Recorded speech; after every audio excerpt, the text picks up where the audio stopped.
Hi everyone, we need to talk about Russiagate. Yet again. 3 years. I'm still talking about it. And after 3 years, still, NBC cannot get a headline right. I think they're doing it on purpose. Let's take a look.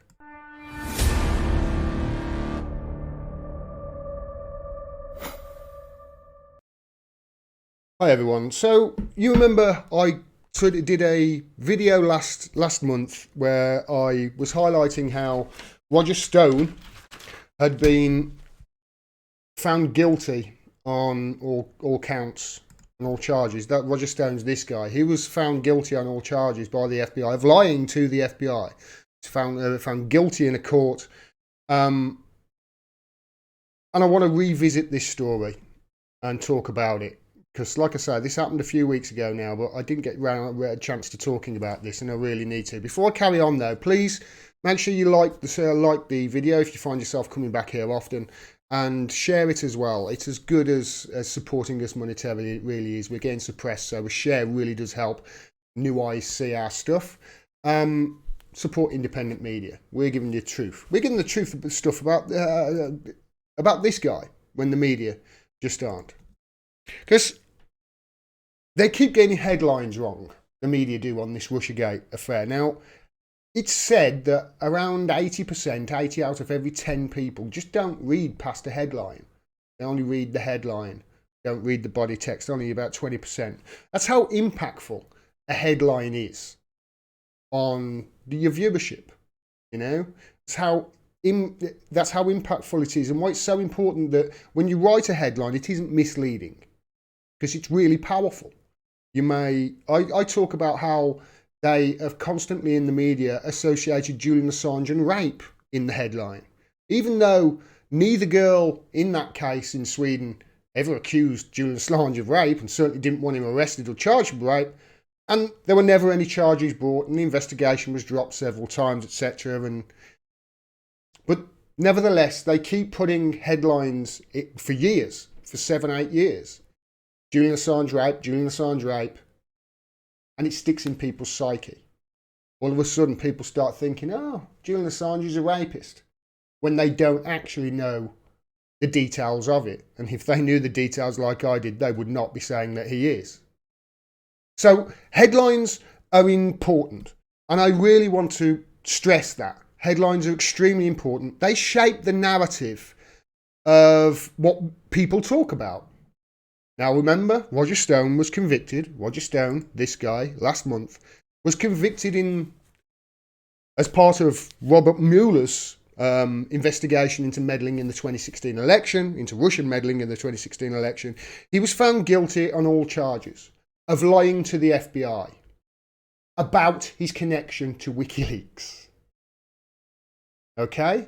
He was lying. He said that he had a back channel through, it was Randy Credico. Randy Credico said no, but he said he had a back channel and he was getting information from WikiLeaks. Now, everything that he was talking about was after WikiLeaks had publicly said we're going to be releasing more Clinton emails, etc. So he was just repeating stuff that was in the public domain. But they prosecuted him for lying about it, which he was. He was lying about his back channel to WikiLeaks. His prosecution actually vilified WikiLeaks. It proved that, yet again, WikiLeaks were telling us the truth all along. So NBC, parent company to MSNBC, their Microsoft wing. Yes, that's what MS means in MSNBC. Microsoft. No wonder it's absolutely shite.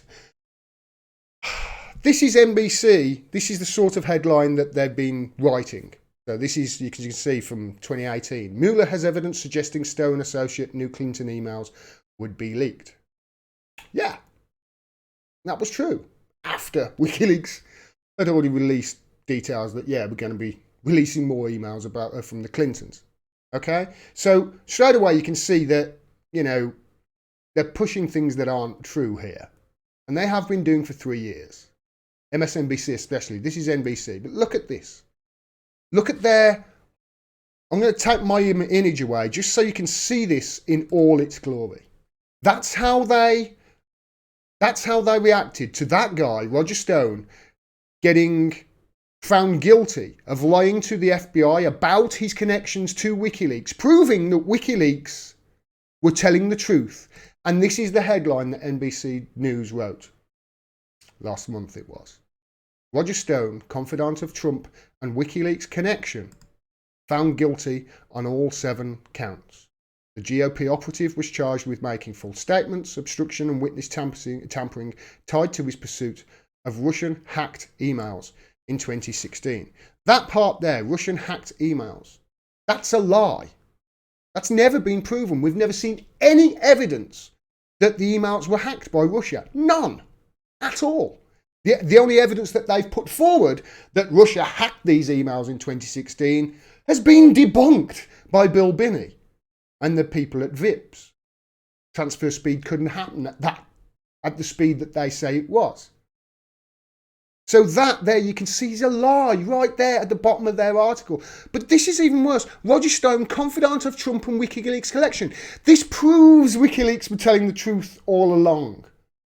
But of course, the reason they write a headline like that is because if they wrote a headline, Roger Stone convicted, proving WikiLeaks were telling the truth, they have just shit over 3 years of their own reporting.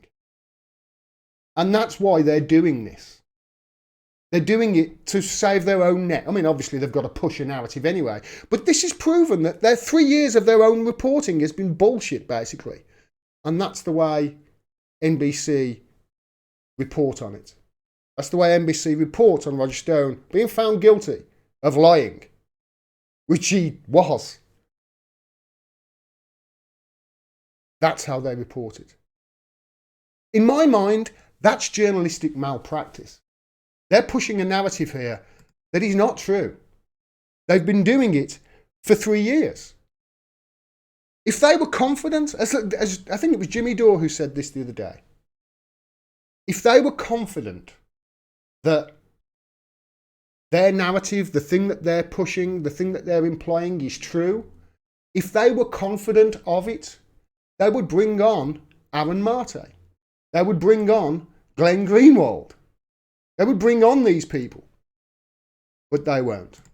The reason I wanted to get to this was because this was from a thread that Aaron Marte wrote just a few days ago, 5 days ago.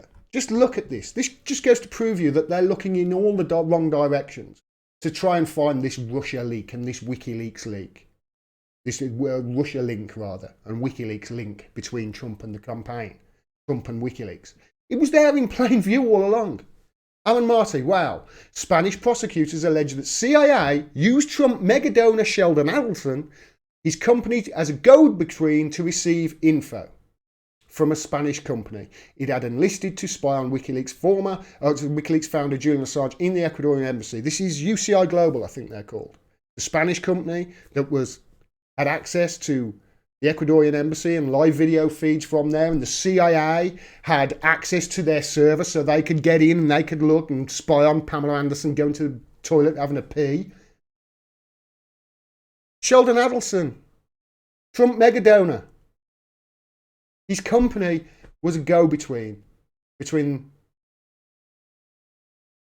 the deep state, the CIA, if you like, over there, and UCI Global.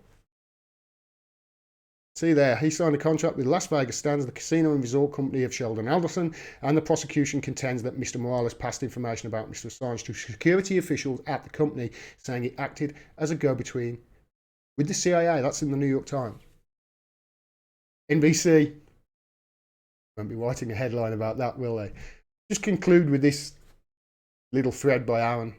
This means that during the Russiagate era of mindless MSNBC shift-fueled speculation that WikiLeaks had, quote, a go-between with Trump, Stone, Corsi, Credico, they looked the wrong way. The actual go-between was a Trump mega-donors company helping to spy on WikiLeaks for Trump's CIA.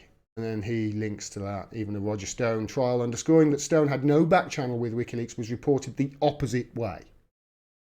Here's NBC News calling Stone the Trump campaign's WikiLeaks connection. In reality, Trump's connection was to WikiLeaks. His CIA spying, his connection to WikiLeaks was his CIA spying on it. Like I said, on his reply to that. Read that headline and tell me we're not living in Orwell's 1984 right now. Truth is being represented as fiction, and fiction is being represented as the truth. And Russiagate's one of the stories they're doing it the most on.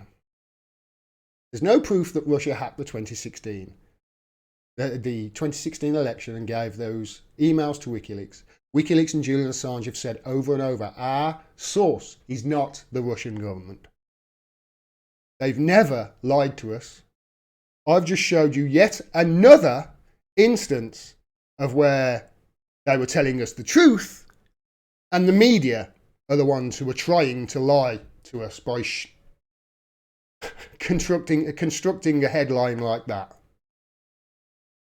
George Orwell, he'd be probably impressed by that, NBC. Thanks very much for watching. Please like the stream, subscribe. I'll be back at 8:30, by the way, tonight. I'm going to do the debate that's on BBC. I will be back.